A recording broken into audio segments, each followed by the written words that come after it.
तो ब्रज का प्रेम भाव, जब व्यक्ति प्रेम में आता है ना, तो धर्म, अर्थ, काम और मोक्ष चारों की परवाह नहीं रहती। चारों से उसके भाव परे हो जाते।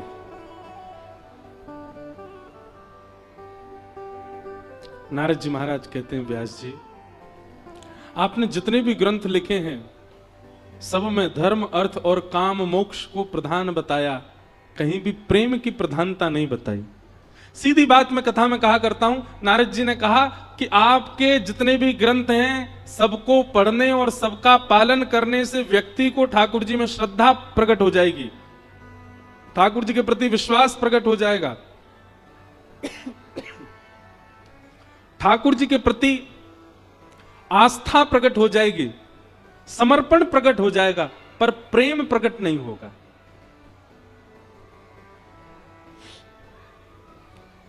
और जिसके प्रति प्रेम प्रकट हो जाता है,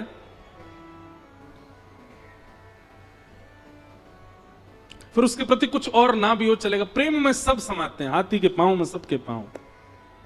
प्रेम पुरर्थो महान।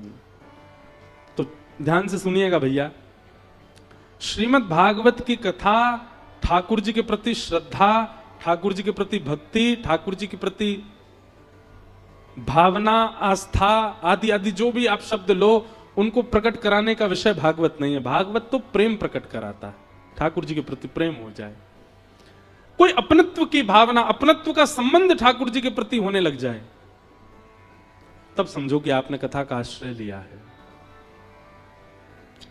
नारद जी महाराज ने व्यास जी को समझाया, तब व्यास जी ने 18वां महापुराण लिखा, जिसका नाम है श्रीमद् भागवत महापुराण। तो भागवत जी की रचना किस उद्देश्य से हुई? प्रेम के प्राकट्य के लिए हुई है, प्रेम प्रकट करने के लिए हुई है। वेद व्यास जी ने यही भागवत की कथा अपने पुत्र श्री सुखदेव जी को प्रदान की। सुखदेव जी ने यही भागवत की कथा परीक्षित राजा को सुनाई। सौनकादि ऋषियों ने प्रश्न किया, महाराज परीक्षित कौन है? और यहां से सूक्ष्म भागवत का प्रसंग सुनाया गया, महाभारत का प्रसंग सुनाया।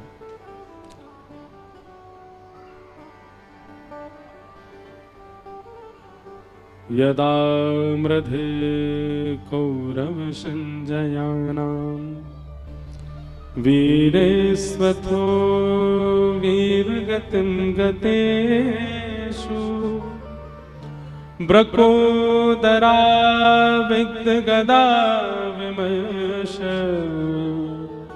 भृगनोरुदण्डे धृतराष्ट्रपुत्रे। बहुत सावधानी से सुनिएगा, महाभारत का प्रसंग है। कथा लगभग सबको पता है, पर मूल बात जो है हम उस पर आएंगे।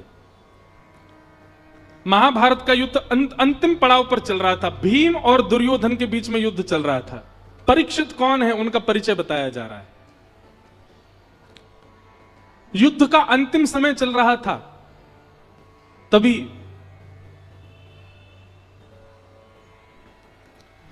भीम ने अपनी प्रचंड गदा का प्रहार दुर्योधन की जंघा पर किया। भैया ये हेलीकॉप्टर अभी बंद कर दो, जब कोई कीर्तन हो तब चलाइएगा। हाँ, अभी इसको ले जाओ सब, नहीं तो इसी पर लद के अपने घर चले जाएंगे।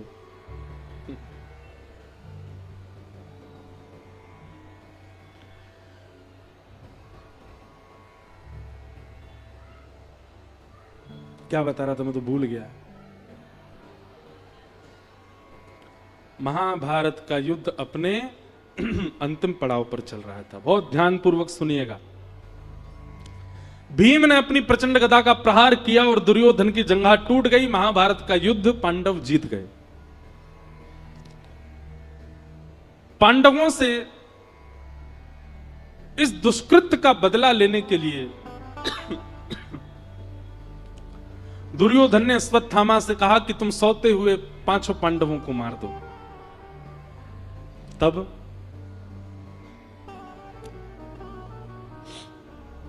अश्वत्थामा मारने तो गए थे 5 पांडवों को, पर भगवान पांडवों को लेकर के कहीं प्रस्थान कर गए, जिसके कारण द्रौपदी के 5 पुत्र मारे गए, पांडव बच गए।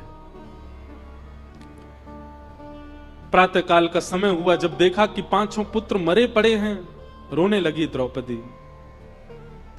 अर्जुन को जब ये बात पता चली, अर्जुन ने संकल्प ले लिया कि जिसने भी 5 बालकों को मारा उसको जीवित नहीं छोड़ूंगा। अश्वत्थामा को बंदी बना लिया, पकड़ लिया, द्रौपदी के सामने प्रस्तुत कर दिया। द्रौपदी ने हाथ जोड़ करके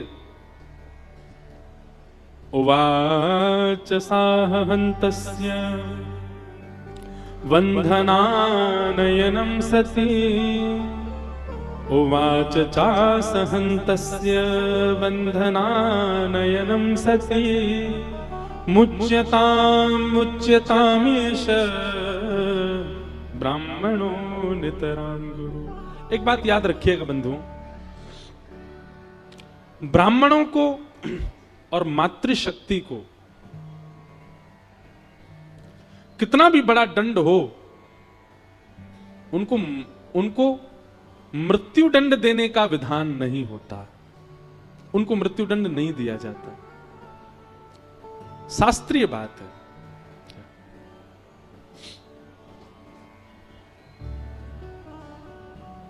बहुत सावधानी से सुनिएगा।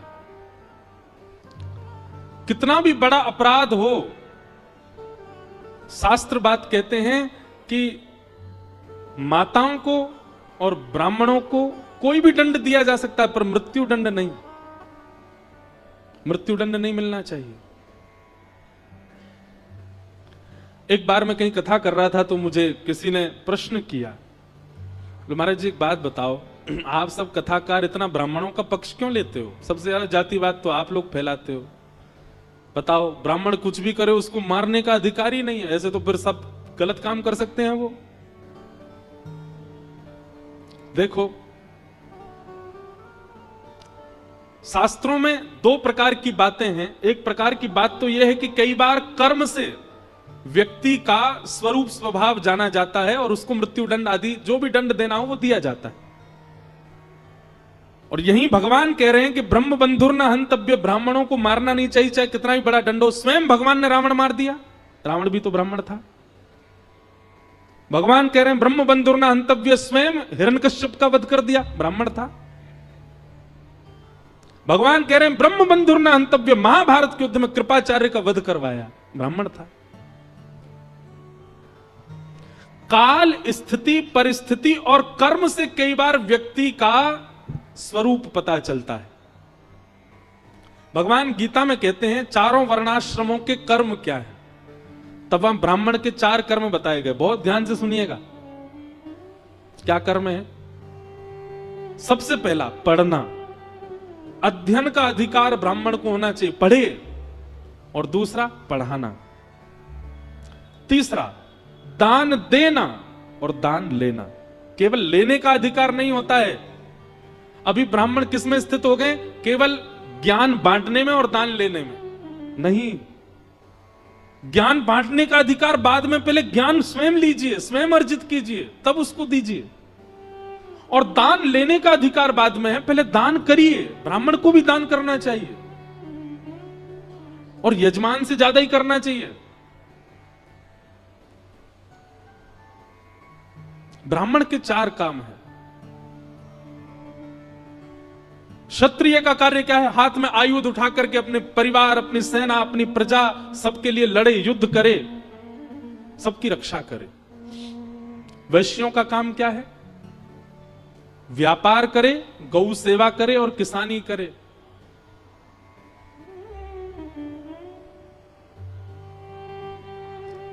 भगवान ने सबके कर्मों को बताया। और वहां ठाकुर जी कहते हैं कि यदि कोई वर्णाश्रमी अपने कर्म ना करके दूसरे वर्णाश्रम का कर्म करता है तो कहीं ना कहीं वो उसी वर्ण का ही माना जाएगा।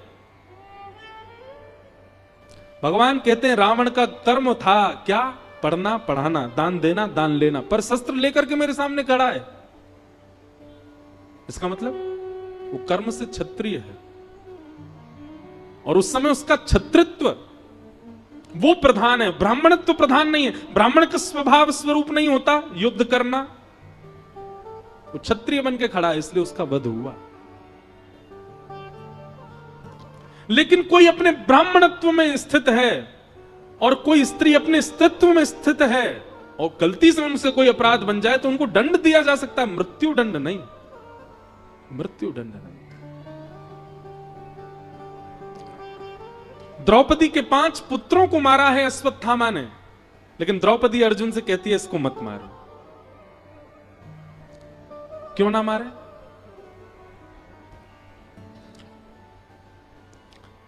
तब द्रौपदी ने यहां पर 5 बातें कही हैं, बहुत ध्यानपूर्वक सुनिएगा। हर व्यक्ति को निर्णय लेने से पहले इन 5 बातों का ध्यान रखना चाहिए कि धर्मम न्यायम शकरुणम निर्वलीकम समम महत राजा धर्म सुतो राज्ञा प्रत्यनन्द्यद्विजो द्विजा। हर व्यक्ति, जो भी पंडाल में बैठे हैं, जो भी कथा सुन रहे हैं, सब बहुत ध्यान से सुनिए। किसी भी निर्णय को लेने से पहले इन 5 चीजों का ध्यान रखिएगा। सबसे पहला, मैं जो निर्णय लेने वाला हूं, मैं जो अभी बात करने वाला हूं, वह धर्म है कि नहीं, वो कहीं अधर्म तो नहीं है। सबसे पहले धर्म का ध्यान रखिए। धर्मम। दूसरी बात, न्याय। कहीं मैं गलत व्यक्ति का पक्ष तो नहीं ले रहा हूं। अगर मेरा अपना भी गलत है तो उसका भी पक्ष नहीं लेना है। न्यायम, मैं जो निर्णय लूं उससे न्याय होना चाहिए। सबसे पहले धर्म का ध्यान रखो, दूसरी बात न्याय का ध्यान रखो, तीसरी बात सकरुणम, तीसरी बात दया को भी स्थान दीजिए अपने निर्णय में। इतने क्रूर मत हो जाइए निर्णय लेते समय, थोड़ा दयावंत होकर के भी सोचो, करुणा। चौथी बात निष्कपटता,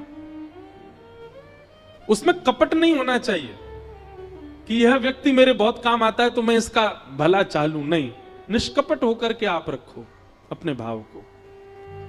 और अंतिम बात समम, समता। ये 5 बातें विचार करके जो व्यक्ति अपने जीवन के निर्णय लेता है, ठाकुर जी उससे बहुत प्रसन्न रहते हैं। द्रौपदी ने जो ये निर्णय लिया है कि मेरे बालकों के हत्यारे को मत मारो, इससे पहले 5 बातें सोची। अर्जुन कह रहा है, बोले इसने तुम्हारे बालकों को मार दिया, द्रौपदी तुम कह रही हो उसको छोड़ दो। द्रौपदी कहती है, अर्जुन इसको मारने से मेरे बच्चे जीवित हो जाएंगे? नहीं, तो फिर इसको क्यों मारना? बोले ना भैया, ने यहां पे पीछे बोल दो। सबसे पहली बात, इसको मारने से मेरे बालक जीवित नहीं होंगे। दूसरी बात, अपनी मां का इकलौता बेटा है और बेटे की मृत्यु पर मां को कितना कष्ट होता है। अर्जुन, ये इस वक्त मेरे साथ हो रहा है, मेरे 5 पुत्र मारे गए हैं।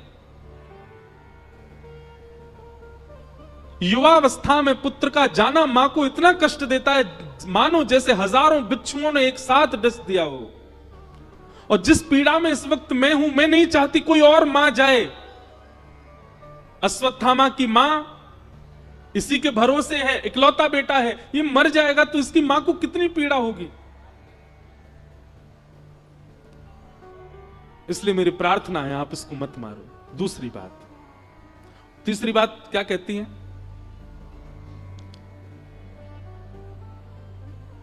इनकी माता जी के पति को आपने पहले ही मार दिया रणभूमि में, तो इसका मतलब पति नहीं है, केवल पुत्र है।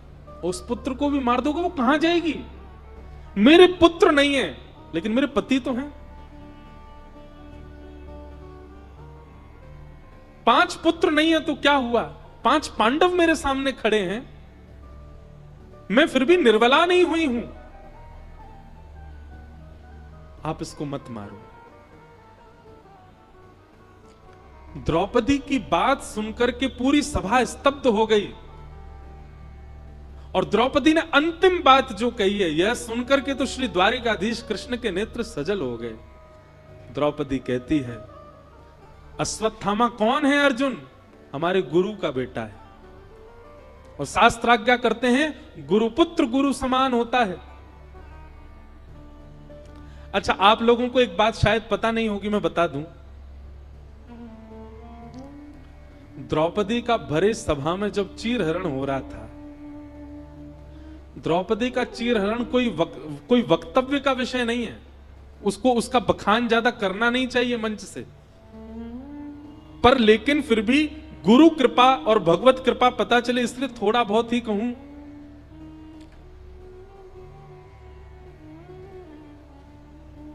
ऐसा दृश्य था द्रौपदी चीरहरण का कि जिसको कोई देख नहीं सकता। जब दांव पर द्रौपदी हार गई, दुशासन ने केश पकड़े द्रौपदी के। अत्यंत पवित्रात्मा द्रौपदी, जिनका नाम पंच कन्याओं में शास्त्रों में बताया। रोज सुबह उठकर के यदि पंच कन्याओं को प्रणाम किया जाए, जिसमें एक द्रौपदी है, तो उसका दिन मंगल में होता है। ऐसी पवित्रा द्रौपदी, उसके केश पकड़ करके घसीट रहा है दुशासन भरे सभा में। निर्बला दुर्बला द्रौपदी अपनी रक्षा कर रही है, और उसके मन में एक विश्वास है कि मेरे पति मुझे नहीं होने देंगे, ये मेरी रक्षा करेंगे। लेकिन पांचों पांडव अपनी नजर नीचे करके बैठे। दुशासन निर्वस्त्र कर रहा है भरी सभा में। द्रौपदी मन में विचार कर रही है कि मेरे पति मेरी रक्षा नहीं कर रहे। बड़े बड़े आचार्य यहां बैठे हैं, बड़े बड़े मेरे कुल के श्रेष्ठ लोग यहां बैठे हैं, ये मुझे निर्वस्त्र नहीं होने देंगे। अरे कोई अपनी बहू को ऐसे कैसे निर्वस्त्र होने दे सकता है? लेकिन सब नीची नजर करके बैठे थे। द्रौपदी ने अंत में अपना बल लगाया कि मैं क्षत्रिय नारी हूं, मैं अपनी रक्षा स्वयं कर सकती हूं। लेकिन जब दुशासन के बल के आगे द्रौपदी स्वयं की रक्षा भी नहीं कर पाई, तब दक्षिण भारत के एक प्रकांड विद्वान इस बात पर टीका करते हुए कहते हैं कि द्रौपदी ने दोबारा किसी को नहीं देखा। पांडवों को एक बार देखा, उन्होंने सिर झुका लिया, तो पांडवों को दोबारा नहीं देखा। भीष्म पितामह, द्रोणाचार्य आदि जितने भी यहां श्रेष्ठ जन बैठे हैं, इनकी ओर भी एक बार देखा, इन्होंने रक्षा नहीं की, तो दोबारा द्रौपदी ने उनको भी नहीं देखा। तीसरी बार द्रौपदी ने जब अपना बल स्वयं रक्षा में लगा दिया, जब वह भी काम नहीं आया, उसके बाद द्रौपदी ने एक व्यक्ति को दोबारा देखा। किसको? सभा में बैठे हुए कृपाचार्य, गुरु कृपाचार्य। क्यों देखा? द्रौपदी के मन में एक भावना उत्पन्न हुई, ये कौन है? ये गुरु हैं। गुरु की इतनी महिमा शास्त्रों में बताई है, गुरु का इतना भाव शास्त्रों में बताया गया। गुरु गोविंद दोनों खड़े काकेला, कबीरदास कह रहे हैं, बलिहारी गुरुदेव की जो मुझे गोविंद दियो बताए। गुरु ब्रह्मा गुरु विष्णु गुरु देवो महेश्वरा, गुरु साक्षात पर ब्रह्म तस्मै श्री गुरुवे नमः। गुरु के लिए अज्ञान तिमिरांधस्य ज्ञानांजन शलाकया चक्षुरुन्मीलितं येन तस्मै श्री गुरुवे नमः। हर जगह गुरु की इतनी महिमा बताई गई, लेकिन वह गुरु भी नजर नीचे करके बैठे थे। फिर भी द्रौपदी ने एक बार और गुरु की ओर देखा। किया, एक तो आप हमारे गुरु हैं, दूसरे आप आचार्य हैं, और तीसरा आपका नाम ही है कृपा।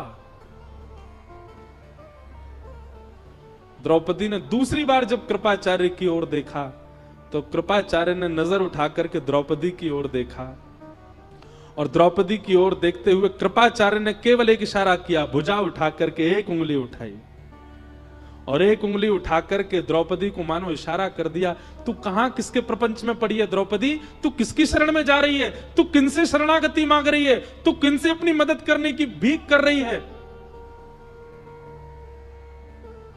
तेरी रक्षा केवल एक कर सकते हैं, और वो एक इस ब्रह्मांड के नायक, इस ब्रह्मांड के जगत नियंता, जगदाधार, जगदीश्वर हैं। एक बार उनको पुकार।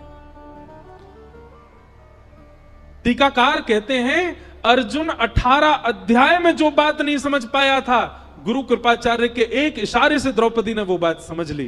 क्या? सर्वधर्मान परित्यज्य माम एकम शरणम ब्रज, सबको छोड़ हरि को भज।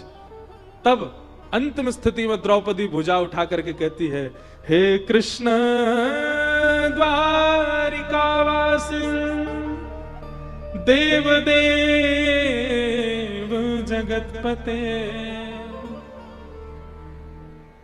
हे जगतपते, हे द्वारिकावासी श्री कृष्ण, कौरवम परिभूतम वा किम न पश्यसि केशव। आपको दिखाई नहीं दे रहा है आपकी निर्बला दुर्बला बहन को ये कौरव सब निर्वस्त्र कर रहे हैं, आप चुपचाप कहां बैठे हैं नाथ।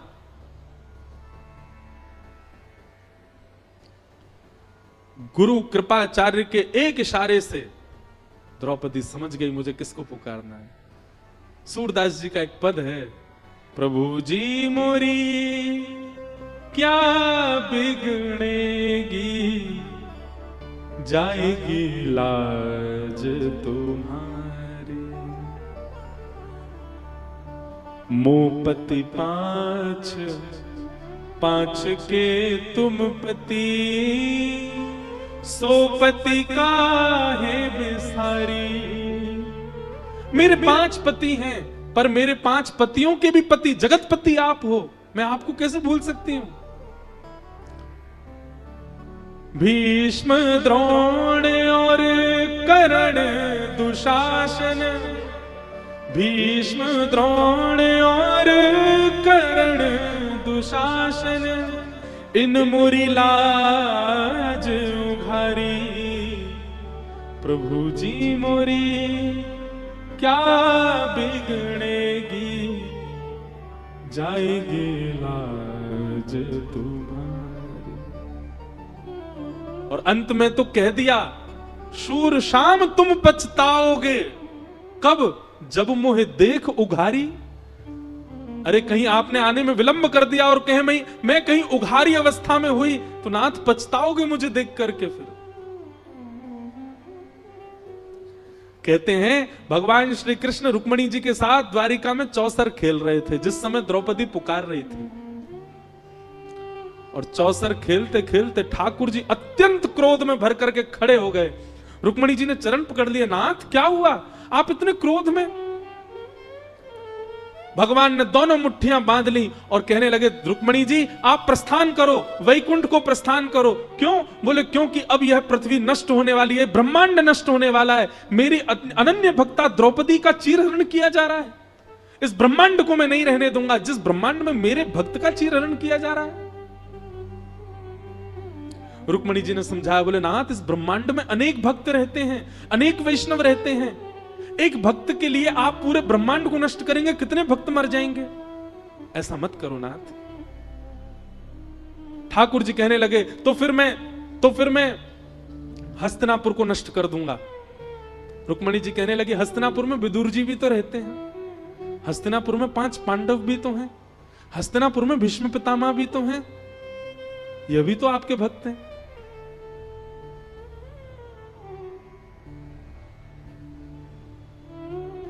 भगवान कहते हैं मैं दुशासन दुर्योधन कौरवों को नष्ट कर दूंगा। रुक्मिणी जी बोली, आप ये सब मत विचार करो नाथ, आप तो केवल द्रौपदी की रक्षा करो। और भगवान का एक नवीन अवतार हुआ उस दिन। कौन सा? वस्त्रावतार। ठाकुर जी ने वस्त्र रूप धारण किया। दुशासन की भुजा थकित भई, वशन रूप भय श्याम। ठाकुर जी वस्त्र बनकर के प्रकट हो गए, खींचते। और सुनो बंधुओं,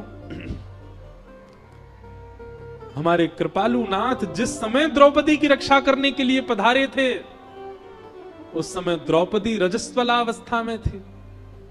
उस अवस्था में है जिस अवस्था में स्पर्श नहीं किया जा सकता, पर ठाकुर जी वस्त्र बनकर के आए। स्पर्श की तो क्या कहें, पैर के नख से लेकर के सिख तक भगवान ने अपने अंग में भर लिया हो, मानो द्रौपदी को कोई निर्वस्त्र ना कर सके।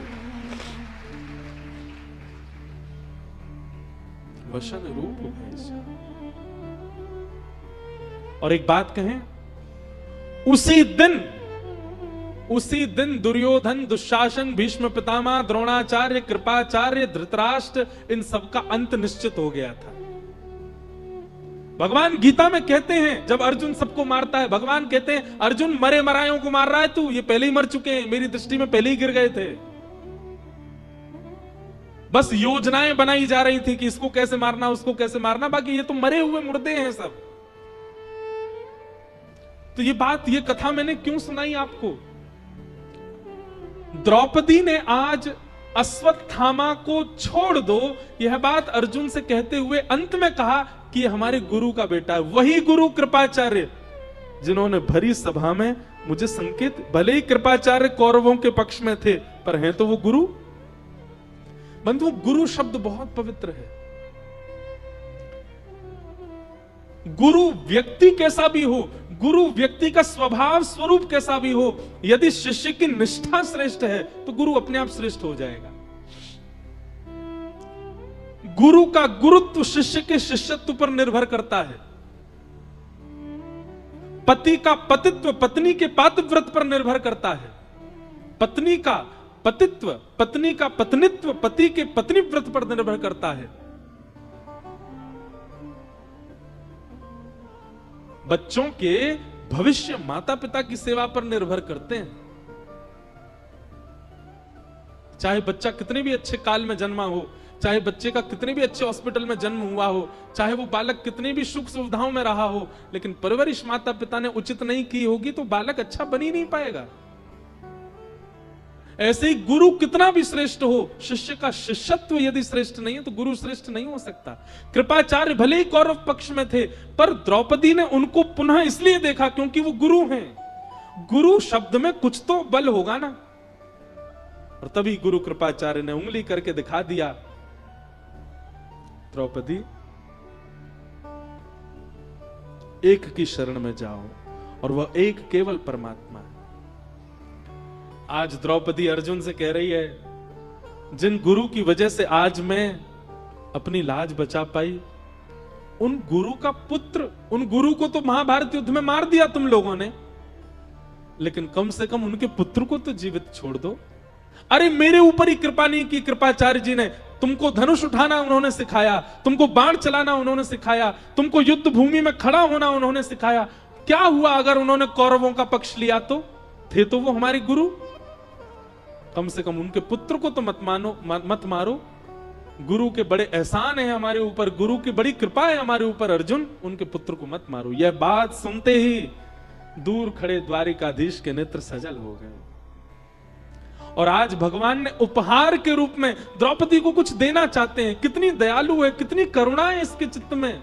भगवान सोच रहे मैं क्या दे दूं द्रौपदी को। तभी भगवान ने अपना नाम दे दिया, निरीक्ष कृष्णापकृतं गुरुसुतं वाम स्वभावा कृपयान नाम च। भगवान का नाम है कृष्ण, और द्रौपदी को भगवान ने नाम दिया कृष्णा। ठाकुर जी ने नाम दिया कृष्णा।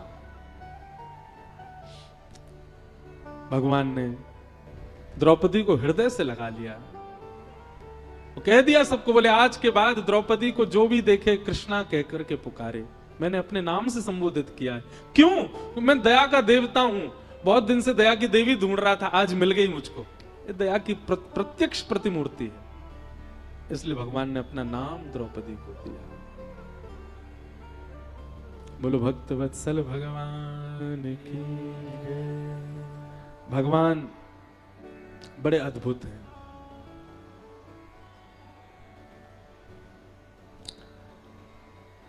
अश्वत्थामा को जीवित छोड़ दिया। आगे फिर कथा बढ़ती है। अश्वत्थामा पुनः बदला लेने के लिए उत्तरा के गर्भस्थ शिशु पर बाण छोड़ देते हैं। भगवान गर्भ में जाकर के उस बालक की रक्षा करते हैं।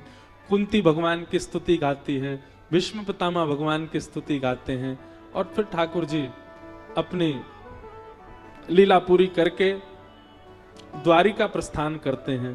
पांडव स्वर्गारोहण को चले जाते हैं। परीक्षित राजा को राज्य गद्दी पर बिठा दे। राजा परीक्षित को कलयुग प्राप्त होता है। कलयुग को पंच स्थान देकर के राजा परीक्षित स्वयं भटक जाते हैं और उनको 7 दिन में मरने का श्राप लगता है। तब शुकाचार्य जी आकर के राजा परीक्षित को कथा सुनाते हैं। ये पूरा क्रम। अब सुखदेव जी व्यास मंच पर बैठे हैं, परीक्षित कथा सुन रहे हैं। ये प्रसंग हम सुनेंगे कल 2 बजे से। आज की कथा को यहाँ विश्राम देते हैं। आज कथा में जिनके भाव से संपूर्ण आयोजन बड़े आनंद से हो रहा है, कृष्णा गौर जी आई हैं, उनका बारंबार अभिनंदन। और देखो यह भी संयोग है, इनका जब आना हुआ उसी समय द्रौपदी का नामकरण कृष्णा हुआ।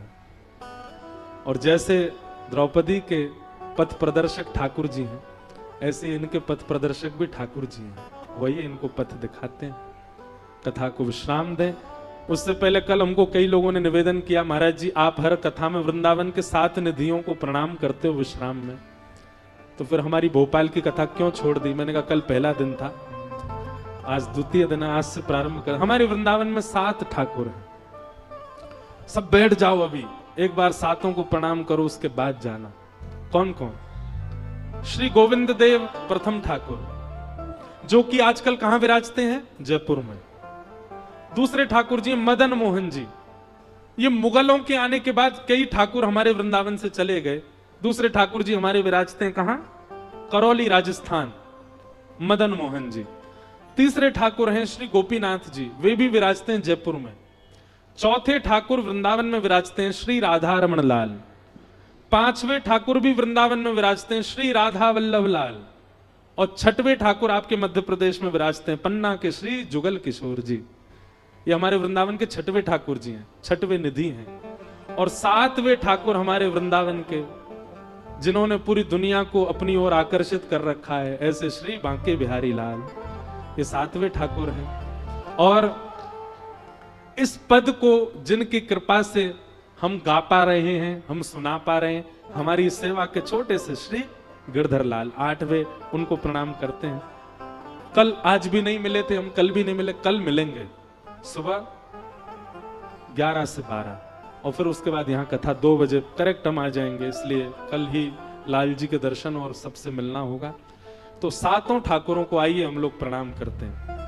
वृंदावन को ब्रह्मा जी ने नहीं बनाया, किशोरी जी ने बनाया है, इसलिए इस भाव को ऐसे गाया जाता है। श्यामा हृदय कमल सो प्रगट्यो, श्यामा हृदय कमल सो प्रगट्यो,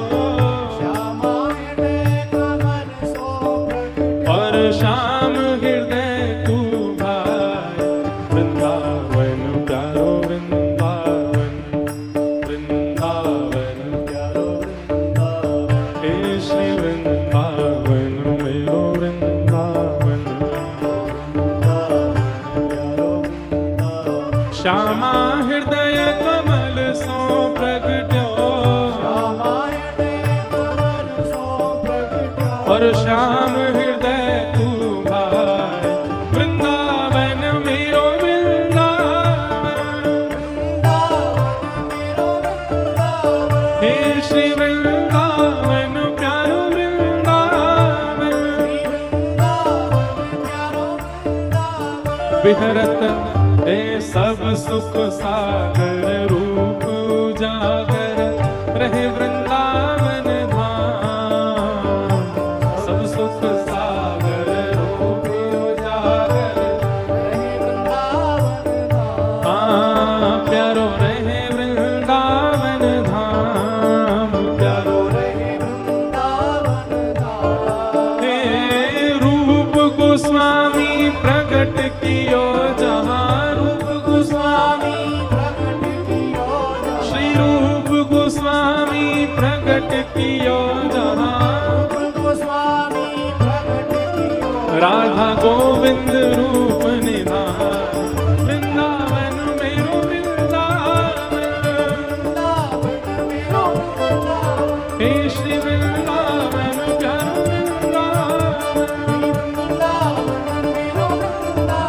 रूप गोस्वामी प्रगट कियो जहां,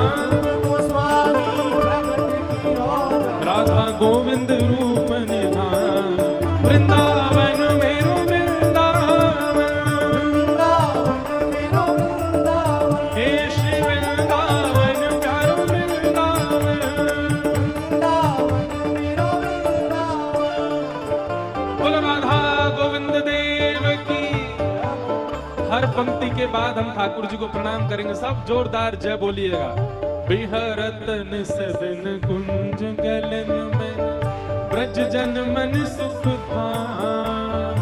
बिहरत निस दिन कुंज गलन में ब्रज जन मन सुख धाम। प्यारो ब्रज जन मन सुख धाम। प्यारो ब्रज जन मन सुख धाम। हे मदन मोहन को रूप निरख के, मदन मोहन को रूप निरख के, श्री मदन मोहन को रूप निरख के, मदन मोहन को रूप निरख के, हे सनातन बलि बलि जा वृंदावन मेरो वृंदावन, वृंदावन मेरो वृंदावन, हे श्री वृंदावन प्यारो वृंदावन, वृंदावन प्यारो वृंदावन, मदन मोहन को रूप निरख के, मदन मोहन को रूप निरख के, सनातन बलि बलि जा वृंदावन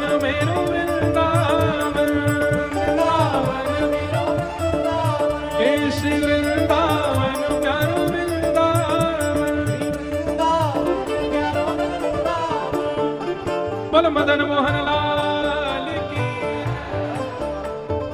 दो ठाकुर हो गए, तीसरे ठाकुर गोपी ग्वाल सब ही और धारे प्यारो गोपीनाथ। गोपी ग्वाल सब ही और धारे प्यारो गोपीनाथ। गोपी ग्वाल सब ही और धारे प्यारो गोपीनाथ। गोपी ग्वाल सब ही और धारे प्यारो गोपीनाथ। हे मधु पंडित जिन कंठ लगायो, मधु पंडित जिन कंठ लगायो, मधु पंडित जिन कंठ लगायो,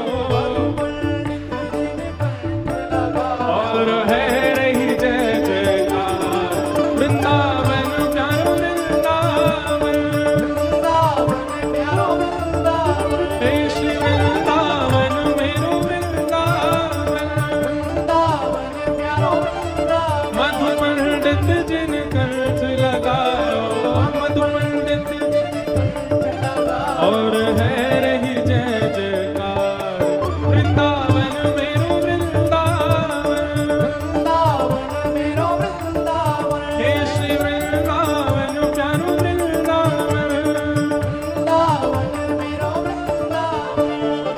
श्री राधा गोपीनाथ की। अब हमारे वृंदावन के चौथे ठाकुर बड़े प्यारे हैं। श्री गोपाल भट्ट झुकी हृदय वेदना प्रगट्यो शालिग्राम। श्री गोपाल भट्ट झुकी हृदय वेदना प्रगट्यो शालिग्राम। हाँ प्यारो प्रगट्यो शालिग्राम, प्यारो प्रगट्यो शालिग्राम। कौन?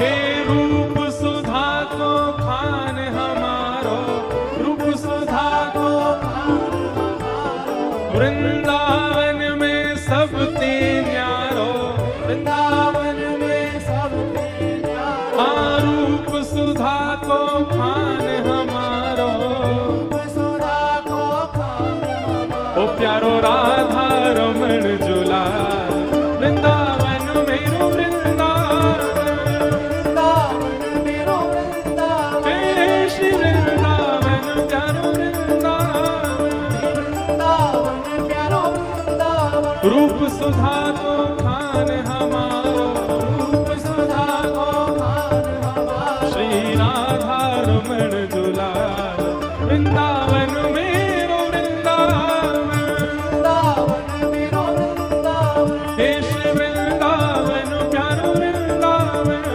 वृंदावन प्यारो वृंदावन।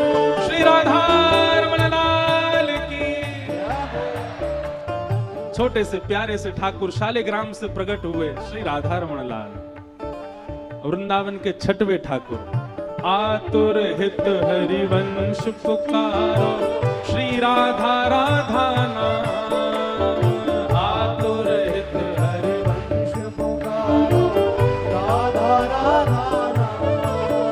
हे आतुर हित हरिवंश पुकारो, श्री राधा राधा नाम।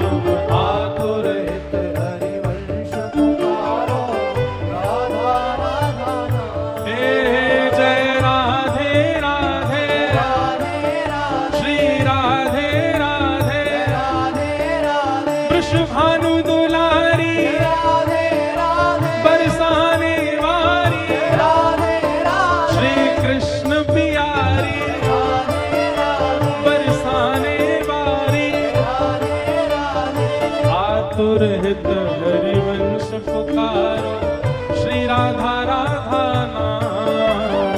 आतुर हित हरिवंश पुकारो, श्री राधा राधा नाम। तब सघन कुंज यमुना तट आयो, सघन कुंज यमुना तट आयो, सघन कुंज वृंदावन आयो, सघन कुंज वृंदावन आयो। हे प्यारो राधा वल्लभ लाल, वृंदावन मेरो वृंदावन, वृंदावन मेरो वृंदावन, हे श्री वृंदावन प्यारो वृंदावन, वृंदावन प्यारो वृंदावन।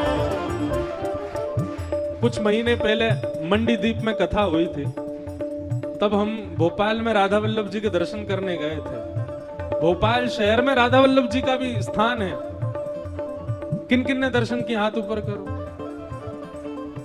जिन्होंने नहीं किए वो इनसे पूछ लेना राधा वल्लभ जी कहाँ है, तो वहां दर्शन करके आओ श्री राधा वल्लभ जी। और वहीं थोड़ी दूर पर पुष्टि मार्ग की हवेली भी है, गोपाल जी का भी मंदिर है, बहुत सुंदर स्थान है।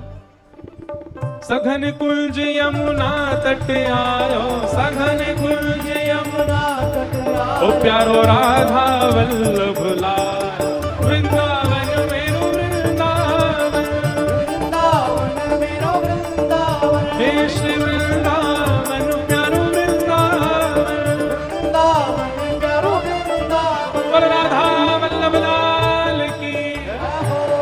और छठवें ठाकुर तो आपके मध्य प्रदेश में ही हैं, हरिराम व्यास जी के ठाकुर जी श्री जुगल किशोर।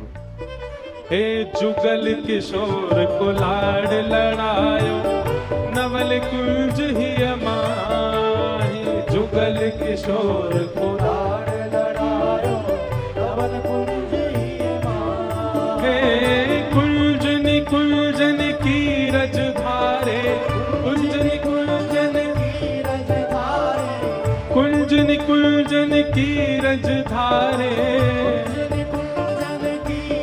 धारे, ओ हरि व्यास युगल यश गाय, वृंदावन मेरो वृंदावन, वृंदावन मेरो वृंदावन, हे श्री वृंदावन प्यारो वृंदावन, वृंदावन मेरो वृंदावन, हे कुंजनी कुंजन की रज धारे, कुंजनी कुंजन की रज धारे, ओ हरि व्यास युगल यश गाय, वृंदावन मेरो वृंदावन, वृंदावन मेरो वृंदावन, हे श्री वृंदावन प्यारो वृंदावन, वृंदावन प्यारो वृंदावन, श्री जुगल किशोर लाल की।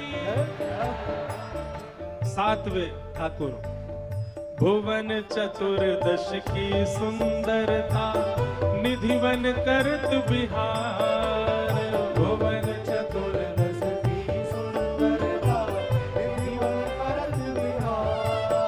हाँ भुवन चतुर्दश की सुंदरता, निधिवन करत बिहार, भुवन चतुर्दश की सुंदरता, निधिवन करत। भुजा उठा के कहो, श्यामा प्यारी कुंज बिहारी, श्यामा प्यारी कुंज बिहारी, श्यामा प्यारी बांके बिहारी, श्यामा प्यारी बांके बिहारी। और जय जय श्री हरिदास, वृंदावन मेरो वृंदावन, वृंदावन मेरो वृंदावन, हे श्री वृंदावन प्यारो वृंदावन, वृंदावन प्यारो वृंदावन, श्यामा प्यारी कुंज बिहारी। ये हमारे स्वामी श्री हरिदास जी जिन्होंने बिहारी जी को प्रकट किया, वहां का कीर्तन है, श्यामा प्यारी कुंज बिहारी जय जय श्री हरिदास दुलारे। श्यामा प्यारी कुंज बिहारी, श्यामा प्यारी कुंज बिहारी, श्यामा प्यारी बांके बिहारी, श्यामा प्यारी कुंज बिहारी, श्यामा प्यारी कुंज बिहारी, श्यामा प्यारी कुंज बिहारी, श्यामा प्यारी कुंज बिहारी, श्यामा प्यारी और जय जय श्री हरिदास। वृंदावन मेरो वृंदावन, देश वृंदावन प्यारो वृंदावन, बोल वृंदावन बिहारी लाल की। अब जिनकी कृपा से ये पद लिखने की सामर्थ्य दास को प्राप्त हुई, हमारे सेवा के ठाकुर जी, जिनकी कृपा से यह रस प्रगट्यो वृंदावन अभी